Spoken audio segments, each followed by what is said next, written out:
The night air was cold, sharp, and unforgiving. Somewhere on the outskirts of a forgotten town, a trash bag moved. It wasn't the wind. There was something alive inside. The rustle was faint, but enough for a nearby raccoon to scamper away in alarm. A single whimper followed, soft, broken, and barely there. Inside the bag was a blind puppy. He didn't know where he was. He didn't even know what he was. He only knew the scent of the person who carried him last, the warm hands that turned cold just before they let go. One moment he was curled in the corner of a cluttered room, and the next, the world spun as he was stuffed into plastic and dumped like a broken thing.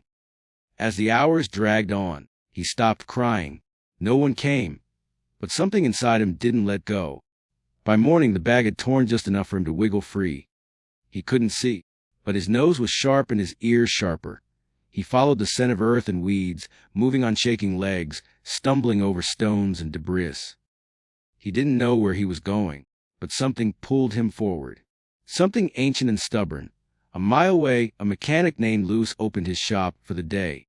He wasn't expecting visitors, especially not a muddy, blind puppy dragging himself across the gravel with a kind of quiet courage Luce had never seen before. At first, he thought his eyes were playing tricks on him. Then he heard the faint thump of a tail wagging.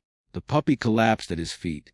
Luce knelt slowly, unsure. The puppy flinched at first, then leaned in.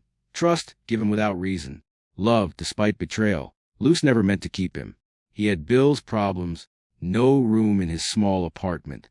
But that night, the puppy, whom he called Shadow, curled against his chest like he'd always belonged there. Shadow didn't cry. He didn't beg.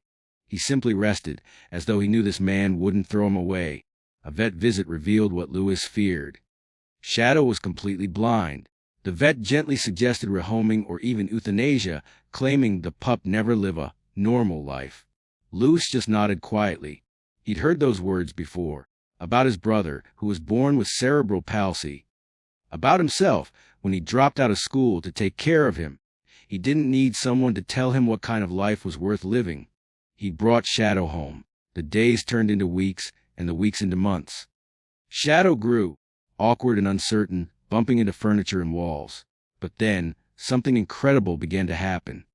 He started to map the apartment with his steps. He could find his water bowl by scent, his bed by memory, and Luce by heart. Luce began to record videos. At first, just for himself. Shadow navigating stairs, following commands, even playing fetch with the help of bells tied to the toys.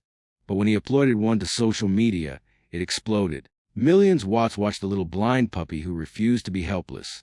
Messages poured in, from war veterans who had lost limbs, from blind children who saw themselves in Shadow's bold steps, from parents whose kids asked to adopt a dog, just like him.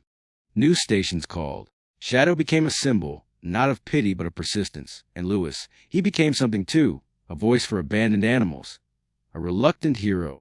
A man who once thought he had nothing left to give, now giving others hope through the story of one blind puppy that no one wanted. One morning, Luce sat on his front step, Shadow beside him, head tilted to the sun. "You know," he whispered, scratching behind the pup's ears, "they said you were trash." Shadow lifted his face to the light, tail sweeping the ground. "But you turned out to be the one thing I never knew I needed." And in that moment, a blind dog who had been thrown away like garbage didn't just change one life. He started a movement. One that reminded the world, even when the world looks dark, the heart can still see.